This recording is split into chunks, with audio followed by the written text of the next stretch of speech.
Welcome to the most important video I will ever make and upload. Finally, the truth shall be revealed, and there'll be no more discussion after this. Today, we are tackling the Epcot World Showcase, ranking all 11 pavilions from bottom to top, from worst to best. Now, the way the scoring system works is completely on me.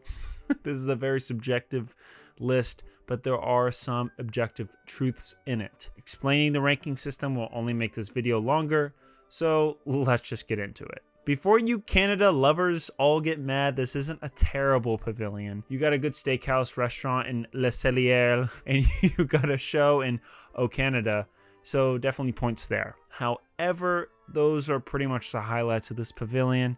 There's almost absolutely nothing to do here, nothing to see, nothing to experience. There's only a single dining option, and the store isn't that big. And the big castle thing you guys got going on, you can't even go in it. All the other big structures in the World Showcase have buildings you can enter, but not this one. It's truly the most boring pavilion, and the worst part of it is, I have no idea how I could have done better. So, Morocco is the only Middle Eastern country represented in the World Showcase, so obviously it gets points for that. And I love how you can just stroll around the streets of Morocco, maybe get a fancy drink and sit by the water, but since restaurant Marrakesh is shut down, assuming they can't hire any more belly dancers, there's not much to see back there. I love how you can meet Jasmine in the Lamps of Wonder, and that obviously adds points as well. They also have this weird race against the sun thing, and I have no idea what it is. I don't know, Morocco could be just so cool, but it feels just so empty.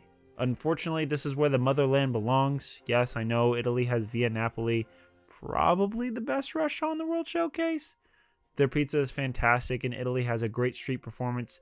And to be fair, I've never dined at the Tutto Gusto wine cellar, but I heard it's good. And the atmospheric music is great, and the feel of the pavilion is fun. But there's just nothing here. The pavilion is based off of St. Mark's Square in Italy. But why? People think of Rome, Florence, even like the boats in the river streets of Venice, where St. Mark's Square actually is placed in real life. But why not use the biggest tourist destination of Italy, like the Colosseum? Imagine a show or a restaurant or something, I don't know, in the Italy Pavilion in a Colosseum. The Italy Pavilion is just not planned out correctly, and for that reason, I think it's placed at number 9.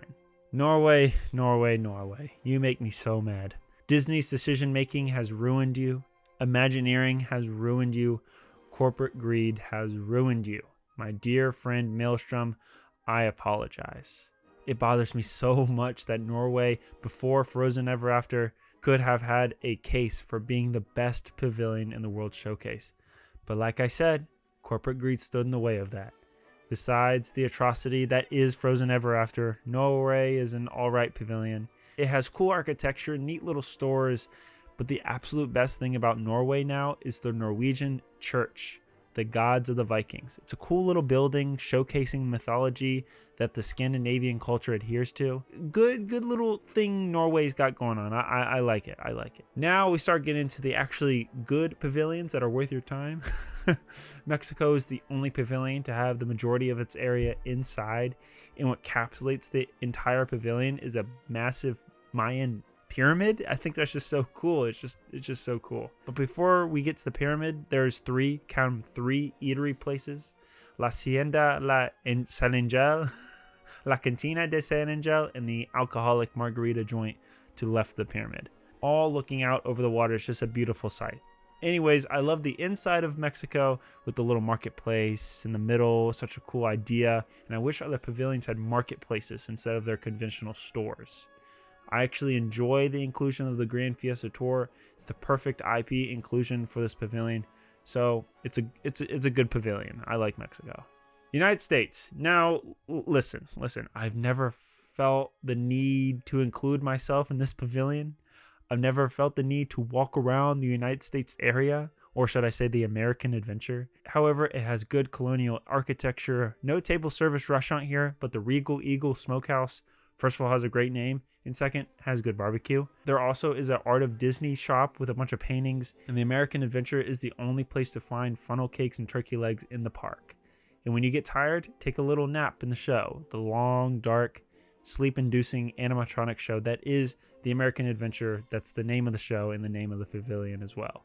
And of course, the crescendo of it all, the American Adventures Garden Theater, where they hold music concerts, special events, and around Christmas time, the candlelight processional.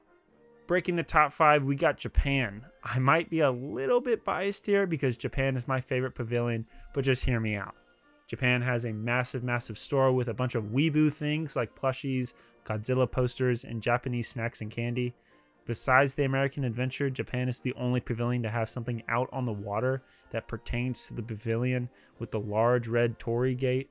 The pavilion starts with the tall blue roofed pagoda, I think that's the word, with multiple times per day drum show, complemented with the koi pond and the peaceful gardens behind it, leading up to a good but expensive Katsura grill. Then, of course, you have Japanese hibachi on the second floor of the main building of the pavilion. It's just a great pavilion, but the only downside is that the kawaii Japanese cute culture room always smells so bad. I have no idea if anybody ever has thought the same, but I just don't get why that room always smells bad. But other than that, it's a fantastic, fantastic pavilion and my favorite. Reflections of China, Nine Dragons Restaurant, Shanghai Disney Showcase, Temple of Heaven replica, Mulan. China is just a great pavilion. It's probably the most slept on pavilion, but I have no idea why. Reflections of China is a way better 360 show than O Canada. I've never been to the Nine Dragons restaurant, which is an insanely cool name, but the quick service place Lotus Blossom Cafe, I think that's the name, has good and great food actually. Shanghai Disney Showcase is so random, but it's cool to see the only country's pavilion show off another Disney park in that country in real life. Like France and Japan have Disney parks in real life, but China, the country, has 2 Disney parks, Shanghai and Hong Kong. And it's just cool to see that the Chinese pavilion is showcasing one of the Disney parks in China in real life, in the China pavilion. And it just sounds, it's just so cool. And of course, you get to meet Mulan, which is probably the best IP synergy in the park. I love meeting Mulan in China. Top 3, baby. Let's go. We're getting through the thick of the pavilions. Number 3 is Germany. And this might be a controversial pick.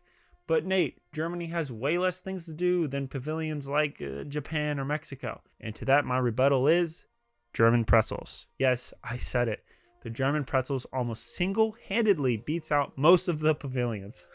Needless to say, I'm addicted. But for real, the German pretzels are amazing. The little shops on the left and right, you can easily get lost in looking for clocks, German toys, and caramel candies. The beer garden restaurant's a cool place with a live show, and what might top all of this off, other than the German pretzels, the miniature train set to the right of the main area of the pavilion.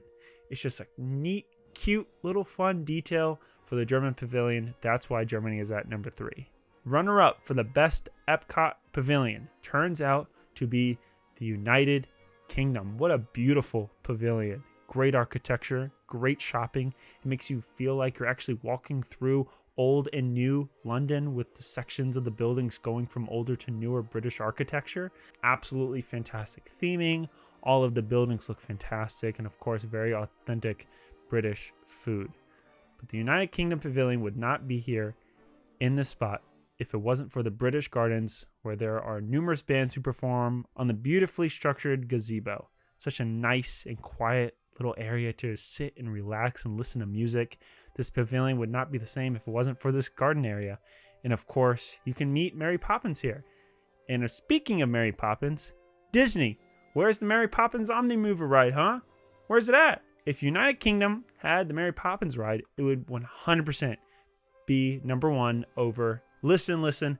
I've generally been docking pavilions if they had rides or some sort of shoehorned IP attraction, but France gets a pass. This pavilion was basically goofy if it wasn't for this new back area that like doubles the size of the pavilion. The front side has a good restaurant in Le Chef de France and cool bakeries and shops in the back, giving the possibility of getting lost, and I love that. I wasn't the biggest fan of the Beauty and the Beast sing-along show, but when I did it for the first time, it wasn't bad. It was a fun time.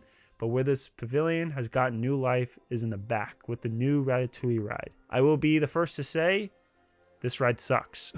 It's probably bottom tier rides at Disney World. But that's a story for another time. However, I do think it's a good addition to the World Showcase and the France Pavilion as a whole. They do have a big open area for taking pictures, getting crepes, and stroller parking in an outdoor store. France is 100% the best pavilion because of its theming, eateries, architecture, size, and little small fun details. Well, like how it is with most of my opinions, I'm right, you're wrong, deal with it. But now I do want to hear what you guys have to say in the comments. I truly do think that this is the best ranking for the pavilions. Canada definitely belongs at the bottom, and France definitely belongs at the top. But most of them in the middle can be switched around, and I would probably still agree. But remember, this is the definitive list. I really did enjoy doing this, and I'll take whatever excuse I can get to talk about Disney World. Thank you guys so much for listening, watching, having fun, and I'll talk to you guys in the next video or podcast episode.